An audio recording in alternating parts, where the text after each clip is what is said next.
नमस्कार.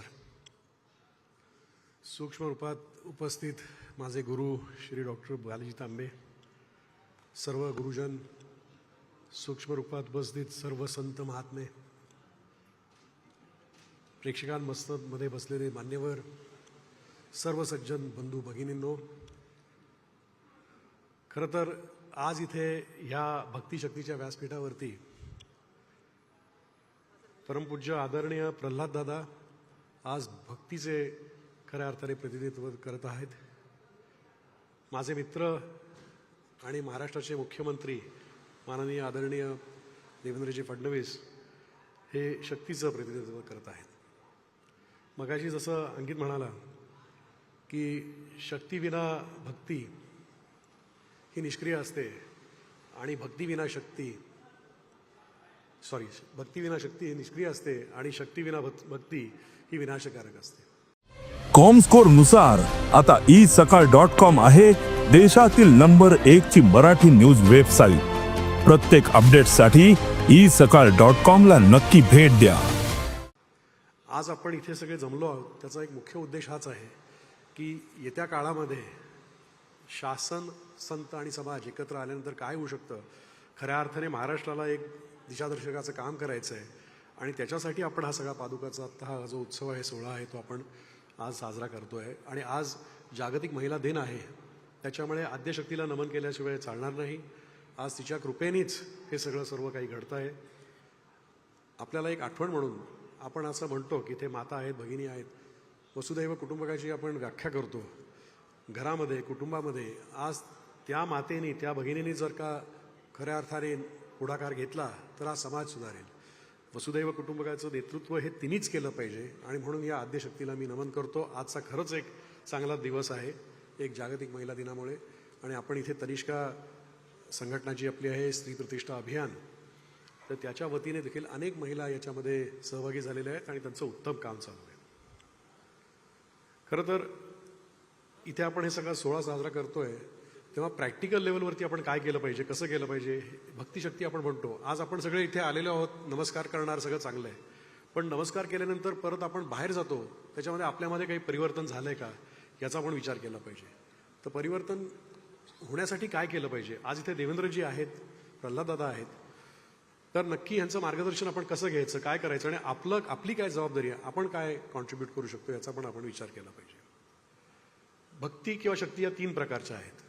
एक सात्विक भक्ती शक्ती आहे, राजसिक भक्ती शक्ती आहे आणि तामसिक भक्ती शक्ती आहे.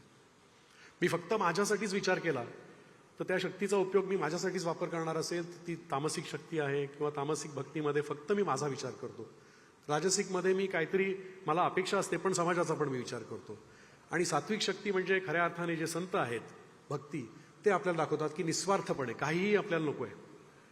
कारण तोच संत आहे की जो स्वतः त्या एका सत्वाच्या अवस्थेत जो रूढ झालेला आहे, स्थिर आहे. आता ह्यांचं जे मार्गदर्शन आहे, शिकवण आहे, ते आपण कसं आपण आचरणात आणलं पाहिजे याचा आपण कुठेतरी विचार केला पाहिजे. त्याच्यासाठी हे जे एक व्यासपीठ आहे त्याची एक सुरुवात आपण आज करू इच्छितो. आता मुद्दा असा आहे की हे करायचं कसं. तर मी आता देवेंद्रजी आपल्याला अशी विनंती करतो की जेव्हा आपण प्लॅनिंग करतोय महाराष्ट्र राज्याचं, हे जे व्यासपीठ आहे, आज साधी गोष्ट घेतली, अर्बन प्लॅनिंग आहे. अर्बन प्लॅनिंगमध्ये आपण एका ठिकाणी आपण स्वतःचं जेव्हा घर बांधतो तेव्हा आपण वास्तुशास्त्रामध्ये विश्वास ठेवतो. पण शहराचं प्लॅनिंग करताना वास्तुशास्त्राचा आपण घेतो का, उपयोग करून घेतोय का, तर त्याचा कुठेतरी आपण विचार केला पाहिजे, त्यांना पण सहभागी केलं पाहिजे. आज भारताने जर का दिशादर्शकाचं काम करायचं असेल तर आपल्याकडे हे जे आपली समृद्धी आहे, खऱ्या अर्थाने आपल्याकडे जे ज्ञान आहे, तो जो ज्ञानमार्ग आहे, भक्तिमार्ग आहे, कर्मयोग आहे, हठयोग आहे, या सगळ्या मार्गावरती 4 मार्ग सांगितलेले आहेत. तर ह्या शक्ती आणि भक्तीचा खरा योग्य पद्धतीने वापर केला तर खूप आपली प्रगती होऊ शकते. आणि त्याच्यासाठी इथे आम्ही काहीतरी प्रयत्न करतोय. सकाळ माध्यम समूह आहे किंवा एपी ग्लोबलीचे जे अनेक व्यवसाय आहेत, तर कसं आपण आचरणात आणण्यासाठी आपण प्रयत्न करतोय याचा आम्ही खूप विचार केला आहे. इथे फक्त सगळ्यांनी नमस्कार करायचा नाहीये. इथे आपण एक इच्छापेटी आणि दानपेटी केलेली आहे. कशासाठी की तुम्ही दान देता, पैसे देता, हे सगळं ठीक आहे, पण इच्छापेटीमध्ये तुमच्या काही मागण्या असतील तर त्या तुम्ही तिथे लिहून द्या. की समजा कोणाला नोकरी पाहिजे, आजारपण असेल, जे काय असेल. आणि दानपेटीमध्ये एखादा डॉक्टर असेल, शिक्षक असेल, कोणी असाल तर तुम्हाला जे दान द्यायचं आहे, वेळेचं दान असेल, ते सुद्धा तिथे नोंदणी करा. म्हणजे आज सगळ्या देवस्थानांना आम्ही असं एक आवाहन करतोय की महाराष्ट्रामध्ये काय इच्छा आहे समाजाची, देवापुढे लोक काय मागतायत, ती जर का यादी आली तर ती मी राज्य सरकारकडे देऊ शकतो की आज महाराष्ट्राला ह्या गोष्टीची गरज आहे, लोकांना ह्या अडचणी आहेत आणि ज्याला मदत करायची आहे. आज देवानी मला सगळं दिलं आहे, मला काही इच्छा नाही, फक्त देण्यासाठी आज आम्ही जन्म घेतला, हेच आमच्या गुरूंनी आम्हाला शिकवलेलं आहे.